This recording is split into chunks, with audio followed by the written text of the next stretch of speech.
Então diz assim, para responder à questão 1, assinale as afirmações e marque V para as verdadeiras e F para as falsas. Então o número 1 diz assim, a partir do século XI, no período chamado de Baixa Idade Média, o poder político descentralizado, característico do sistema feudal, começou a passar por um longo processo de centralização, que resultou na Idade Moderna no absolutismo.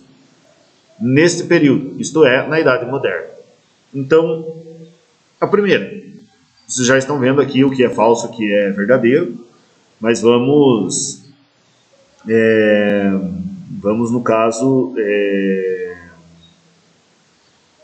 explicar cada uma, né? Por que é falsa a primeira? Então diz assim, as teorias que serviram para legitimar o absolutismo e a política mercantilista defendiam a existência de um pacto político-social que garantisse a soberania popular. Veja, né, gente, que quando diz assim,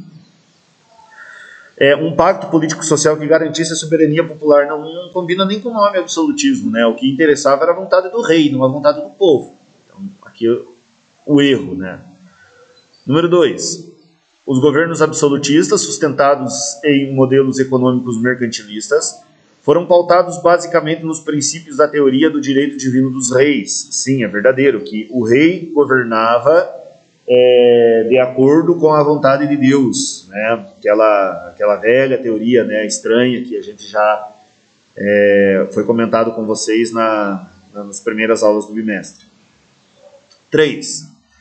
Na Europa Ocidental, os reis absolutistas, contrários à intervenção do Estado na economia, aqui já está o erro, né? Se eles eram absolutistas, como que eles eram contrários à intervenção do Estado na economia? Eles eram favoráveis à intervenção. Nem se cogitava nessa época, nem tinha nascido essa ideia de eles serem contrários à intervenção do Estado na economia, né? O Estado não intervir na economia, ela surge depois desse período. Então aqui já está o erro aqui no início, né? Vamos lá. 4. A política mercantilista expressou-se na Inglaterra no governo de Cromwell e na França no período de Colbert, controlador das finanças de Luís XIV. Sim, e ali a última também que é verdadeira, diz assim, o absolutismo, uma forma de poder totalitário, foi o executor da política econômica mercantilista, defendido por importantes intelectuais da época, expressava situações de equilíbrio das forças sociais. Aqui nós temos uma questão também verdadeira, claro, é nesse sentido sim. Vamos para frente. Continuando aqui, a questão número 3, diz assim, o poder dos reis tinha, na época do absolutismo, respaldo em ideias de filósofos como Hobbes e fortalecia a centralização de suas ações colonizadoras no tempo das navegações. Então, os reis do absolutismo, diz assim, encontraram apoio dos papas da Igreja Católica, que concordavam sem problemas com o autoritarismo dos reis e a existência das riquezas vindas das colônias. Não, né? Os papas condenavam essa atitude, condenavam, no caso, o abuso dos povos dominados nas colônias, que nem os índios nas Américas, e não concordava com essa ideia do rei ter poder absoluto, ele querer fazer da vida dele aquilo que ele quisesse e com o povo aquilo que ele quisesse, como se a vontade dele fosse a vontade de Deus. Então não havia essa concordância. O que os papas reconheciam que os reis eles tinham um poder legítimo, né, de governar, mas assim não abusar dele. Letra B. Eram desfavoráveis ao crescimento político da burguesia. Não, muito pelo contrário, eles eram favoráveis ao crescimento político da burguesia, tanto que, né, o processo de formação do absolutismo ele se dá dessa forma, ele se dá com os reis e com os burgueses se unindo. Então os reis pegavam o dinheiro da burguesia, montavam seus exércitos nacionais, centralizavam o poder e em troca disso os reis acabavam fazendo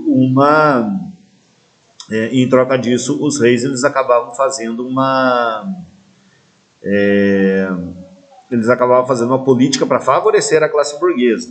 Então está errado ali. Letra C é correta, né? Dominaram na Europa moderna, contribuindo para diminuir o poder do Papa e reorganizar a economia conforme princípios do mercantilismo, está correto, né? Então queriam diminuir o poder do papado, ou seja, centralizar o poder neles também, reorganizar a economia, enfim. é a questão verdadeira aqui. A letra D, o que tem de errado? Fortaleceram as alianças políticas entre grupos da aristocracia europeia que queriam a descentralização administrativa dos governos. Não, eles não fortaleceram esses grupos da aristocracia, né? Muito pelo contrário, procuraram enfraquecer, no caso que eram os senhores feudais. E letra E, fizeram pactos com grupos da burguesia, embora fossem aliados da Igreja Católica, e concordassem com a teoria do justo preço, né? Eles não concordavam com a teoria do justo preço, eles eram... não eram assim tão aliados da Igreja Católica não, né? Porque a burguesia pensava diferente da Igreja Católica. A Igreja Católica condenava, né, e condena ainda hoje o lucro excessivo e a cobrança abusiva de juros, né? E, enfim, ali a letra E também está incorreta. Sobre os pensadores absolutistas, a questão 4 diz assim: o absolutismo como forma de governo esteve presente na Península Ibérica, na França e na Inglaterra, tendo impactado e influenciado as maiores economias de seu tempo. Então diz assim: seus pensadores mais conhecidos e suas teorias foram. Então, Nicolau Maquiavel e sua teoria de que o indivíduo estava subordinado ao Estado. Thomas Hobbes, criador da teoria do contrato social. Jacques Bossé Jambodin, né, que se pronuncia, que defenderam que o rei era um representante divino. Sim, essa questão está correta, ok? Então, Maquiavel tornando o indivíduo subordinado ao Estado, o Estado ter plenos poderes. O Thomas Hobbes, ele cria a questão do contrato, né, uma espécie de contrato entre o governo e os governados, por meio do Leviatã. E o Jacques Bossé e o Jean Baudin, que defendem que o rei era um representante divino, né, a teoria do direito divino dos reis. É essa a questão correta. O que tem de errado na B? Inverte, né? Nicolau Maquiavel é a teoria do contrato.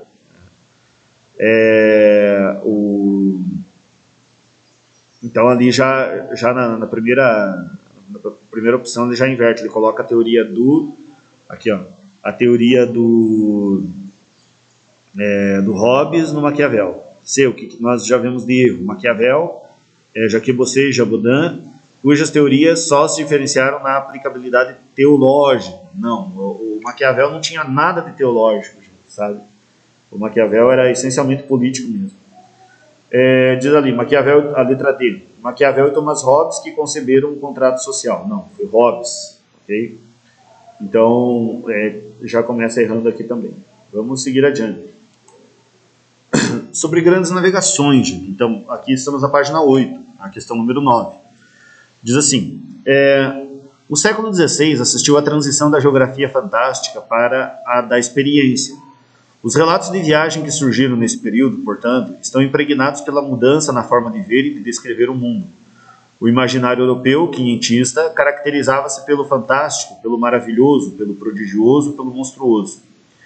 Esse imaginário aplica-se ao remoto, ao distante, ao longínquo. Quanto maior o afastamento da Europa civilizada, maior também o maravilhoso. O imaginário europeu foi transplantado para o Novo Mundo. Os seres e lugares fantásticos que existiram na Ásia e na África também passaram a existir na América. Então diz assim: analise as proposições considerando o contexto histórico e as questões a ele referentes abordadas no excerto. Então diz assim, né? A número 1. Os viajantes europeus do século XVI destacavam em seus relatos a produção de um olhar eurocêntrico sobre os continentes africanos, asiático e americano. Sim, existe esse olhar eurocêntrico, claro, porque eles olhavam a partir de sua realidade, né? Assim como a gente pode dizer que os reinos asiáticos da época também eram centralizados neles, os reinos africanos também eram centralizados neles. Claro, os reinos africanos, né, muitos reinos asiáticos e os reinos americanos, eles não tinham, muitos deles não tinham escrita.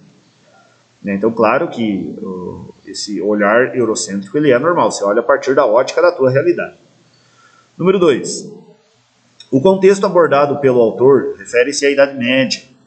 Os escritores medievais, em sua maioria pertencentes à Igreja Católica, escreviam histórias fantásticas sobre os lugares do mundo para além da Europa. Esses lugares e os personagens que nele habitavam quase sempre eram caracterizados com elementos do inferno, demônios e outros monstros fantásticos.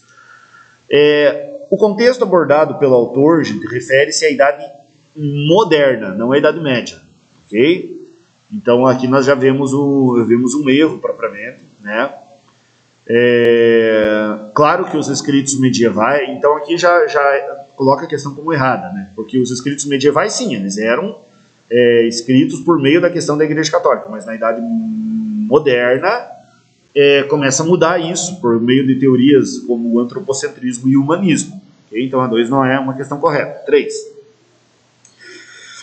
Ao escrever que o século XVI assistiu à transição da geografia fantástica para a da experiência, o autor do excerto refere-se ao fato de que a ideia de uma geografia fantástica, marcada por mapas ilustrados de monstros marinhos e abismos que informavam o fim do mundo, passaria aos poucos a ser substituída por uma geografia marcada pela observação e experiência de diferentes viajantes que se lançaram aos mares no contexto da expansão marítima europeia. Sim, está correto, é isso mesmo, né? Ou seja, aquela geografia fantástica de monstros marinhos que comiam embarcação, de terra plana, que você vai cair na beiradinha do mundo e que tem uns malucos hoje em dia, gente, que estão defendendo isso de novo.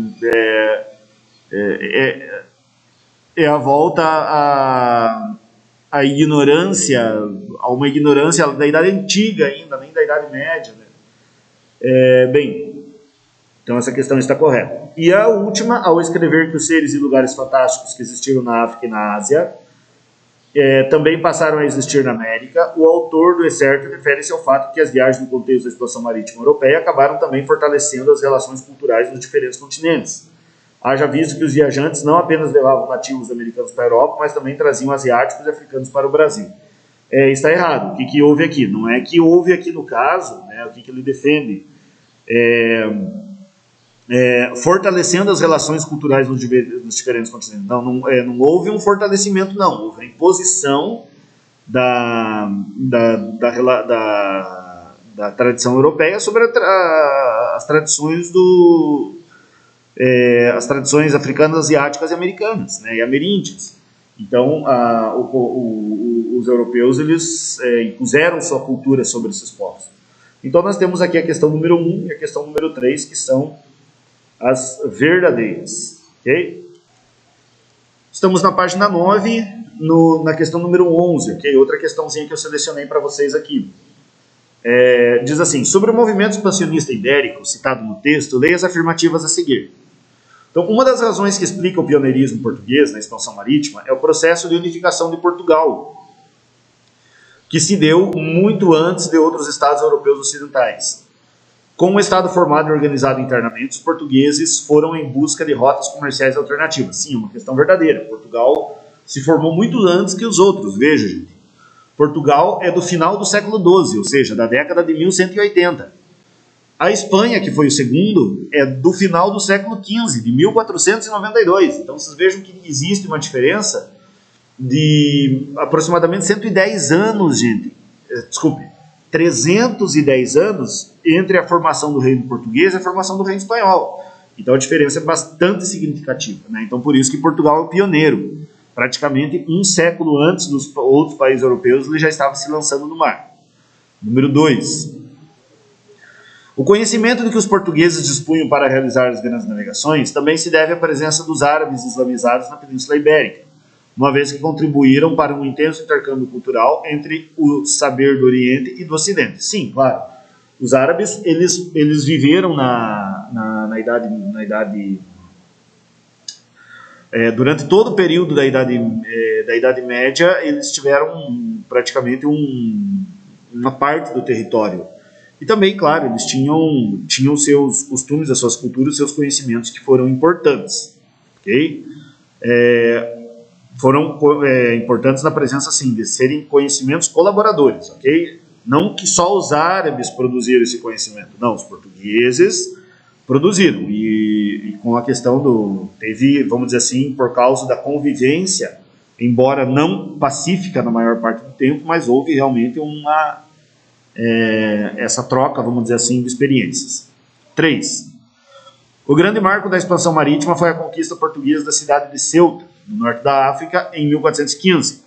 A cidade era um importante centro comercial controlado pelos muçulmanos. A conquista do local ocorreu praticamente sem resistência, foi seguido de saques e pilhagens. Sim, a conquista de Ceuta em 1415 é o que marca a expansão, o início da expansão marítima portuguesa, que vai atingir o seu apogeu em 1498, quando chega nas Índias, e em 1500, quando chega no Brasil. 4. A travessia do Cabo das Tormentas, em 1488, e a chegada à América, em 1492, também podem ser atribuídos à atuação dos navegadores a serviço da coroa portuguesa. A chegada ao Cabo das Tormentas, que depois passou a ser chamado Cabo da Boa Esperança, em 1488, ele é realmente dos portugueses, mas a chegada à América em 1492, aqui, gente, ela é, no caso, quem chegou foram os espanhóis, ok? Então essa questão aqui está errada. Então, a número 1, 2, 3 estão corretas, ok? Vamos seguir adiante. Muito bem, gente, nós vamos para o capítulo 16 agora, estamos na página 13, ok? Sobre Renascimento e Reforma, vamos continuar daqui a nossa revisão. Então diz assim, página 13 do caderno de atividades, questão número 2. Houve um tempo em que a imagem religiosa era de ordem da relação com o sagrado. Depois, a partir da Renascença, ela entrou no campo da arte. Ao mesmo tempo, a laicização crescente insinuava-se em todos os domínios. A partir da Revolução Científica do século XVII, uma constatação progressivamente se impôs. O céu e a terra pertencem ao mesmo universo e estão sujeitos às mesmas leis. Bem, sobre a Renascença, é correto afirmar que foi um período em que ocorreu a intensificação de produções artísticas e científicas na Europa. Sim, chamam de Renascimento, né, inclusive o Renascimento cultural, né, mas houve, né, um aumento das produções artísticas e científicas na Europa, assim, nesse sentido, sim. Diz assim, época em que se privilegiava a razão como modelo de melhorar o conhecimento e a sociedade. Havia, sim, uma valorização da razão, no caso, mas a ideia, basicamente, do Renascimento não era a questão de melhorar o conhecimento da sociedade, era uma questão de você voltar, no caso, né, renascer os costumes da cultura greco-romana. Diz assim, a letra C, o movimento cultural que privilegiava o romantismo e a emoção em detrimento da razão. Não, ele privilegiava, né, a questão racional em oposição ao romântico. Né? E letra D, fase em que se estudavam cientificamente temas como magia, ocultismo e a religião. Não, o Renascimento não. O Renascimento se procurava se voltar para a razão. Embora ele foi assim, aqui diz, né, gente, que diz assim na letra A, intensificação de produções artísticas e científicas, sim, teve. Mas assim, foi intensificado com relação à Idade Média, ou seja, nem se compara com o que nós temos hoje, no sentido de produção, principalmente científica, ok? Então, claro, a produção naquela época foi um início da produção científica, mas assim, um início não, né? Porque na Idade Média teve conhecimento científico também, né? Quem pensa de forma, né, quem pensa o contrário pensa de forma errada, mas assim, eles tentaram fazer uma produção de conhecimento científico desvinculado da religião. Vamos para frente. Pessoal, ainda na página 13, desculpe, eu fiz a número 2, agora eu vou voltar para a número 1, tá bom? Desculpe o erro aí. Então diz assim, o movimento artístico e cultural que floresceu na Itália a partir do século XIV é conhecido como Renascimento ou Renascença. Pode ser caracterizado como uma tendência cultural laica que se estendeu até o século XVI. Inspirado na cultura greco-romana, rejeitava os valores feudais a ponto de considerar o período medieval como a Idade das Trevas. Assinale a alternativa que não tem características do Renascimento. Então, marcar a falsa, ok? Então, letra A, do período renascentista, valorizava-se o ser humano como um ser racional, isto é, dotado de um dom quase divino, a razão, e por isso mesmo capaz de interpretar e conhecer a natureza. Sim, é uma questão verdadeira, né? O racionalismo é um ponto do Renascimento. Letra B, no Renascimento, a aproximação dos seres humanos com Deus se fazia por meio da criatividade e da genialidade, atributos que lhe davam a imagem e a semelhança do Criador, possibilitando-lhes emergir das trevas da sujeição escolástica para exercer sua verdadeira humanidade. Sim, eles achavam isso. inclusive por isso o nome Renascimento, né? Ou seja, voltar às artes antigas, renascer, nascer de novo, sem a interferência da igreja, procurar não ter interferência da igreja, porque a igreja foi a instituição mais poderosa do período medieval. Para quem não viu ainda, gente, a aula que foi gravada na semana passada, vocês têm acesso ao link, dê uma olhadinha lá, eu comento bastante coisa sobre Renascimento e Reforma, gente, porque infelizmente os nossos materiais didáticos aí, eles são muito tendenciosos a criticar muito a igreja sem propriamente um conhecimento profundo de causa, ok? Bem, vamos para frente. Letra C. O naturalismo, o hedonismo e o neoplatonismo são características do Renascimento. O naturalismo prega a volta à natureza, a filosofia hedonista defende o prazer individual como o único bem possível, e o neoplatonismo, por sua vez, defende uma elevação espiritual, uma aproximação com Deus por meio da interiorização, da busca espiritual, em detrimento de qualquer desejo material. Sim, está correto. E nós temos aqui a última que é errada. Diz assim, a característica do Renascimento, a oposição ao humanismo. Não, eles são humanistas, não são opositores ao humanismo. No sentido da valorização do ser humano, criação privilegiada de Deus. Também não, isso aqui era o pensamento medieval. O Renascimento coadunava também ao teocentrismo medieval. Não, errado novamente. Que tinha como Deus no centro de todas as coisas e enxergava o ser humano como um ser inferior corrompido pelo pecado. Não, essa era uma visão da Idade Média, né? Não uma visão renascentista. Ok? Vamos para frente. Vamos para frente aqui, gente. Então, a número 6, estamos na página 15. Diz assim, as ideias protestantes se espalharam pela Europa, fazendo surgir diferentes correntes em diversas regiões. O teólogo francês João Calvino e o rei inglês Henrique VIII participaram do movimento protestante na Suíça e na Inglaterra, respectivamente. A respeito da participação de Calvino e Henrique VIII, relaciona a primeira com a segunda coluna. Então nós temos um Calvino e dois o Henrique VIII. Diz assim, para ele todos os cristãos nasciam pecadores, cabendo a Deus decidir quem deveria ser salvo. João Calvino. A teoria da predestinação absoluta, gente, okay? A gente não viu lá na aula da semana passada, por falta de tempo mesmo, porque ficou muito extenso. Mas assim, a pessoa ela era predestinada, quem nascia para ir para o céu, quem nascia para ir para o inferno. Deus sabia, Deus decidiria quem iria se salvar, né?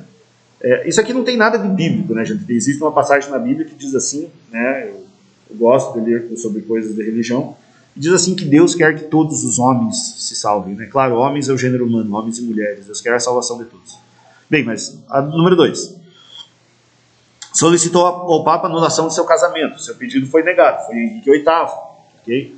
Vocês vão ver que todas as coisas referentes a Henrique VIII não tem nada a ver com doutrina, tem tudo a ver com uma questão factual, né? Ou seja, não se mexe em doutrina, ou seja, divergência de ideia religiosa, não se mexe nisso, vocês vão ver que é tudo coisa diferente.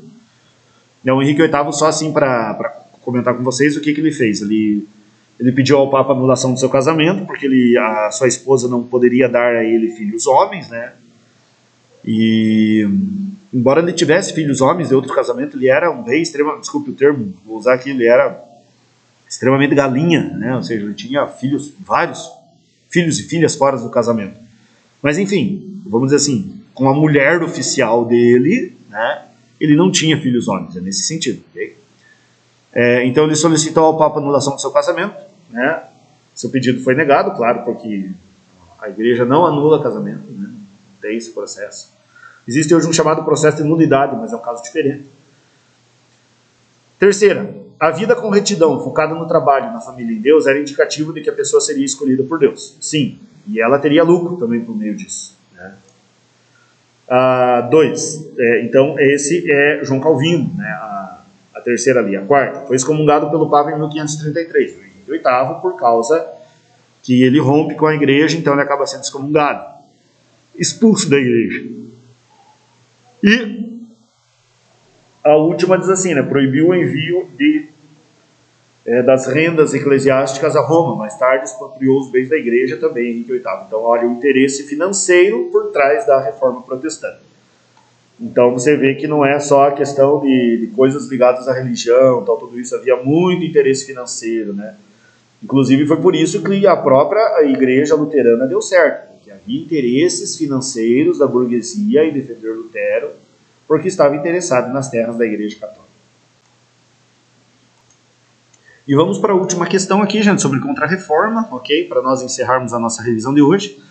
Diz assim, ó, a Contra-Reforma foi um movimento da Igreja Católica que 1. Se comprometeu a flexibilizar seus dogmas, fazendo mudanças para que os fiéis não aderissem ao protestantismo. Não, olha, aqui a Igreja Católica é extremamente ética, né? A Igreja Católica ela reviu todos os seus dogmas durante os 1500 anos de história e não negou nenhum dogma, gente. Confirmou todos. É uma ética espiritual tremenda isso. O que ela mudou foi muitas vezes a questão das suas atitudes, né? No sentido assim de, por exemplo, permitir que os jovens, principalmente os padres, eles tivessem mais tempo para pensar para ser padre e não fosse ser padre a mando do pai, mas que fosse vocação mesmo.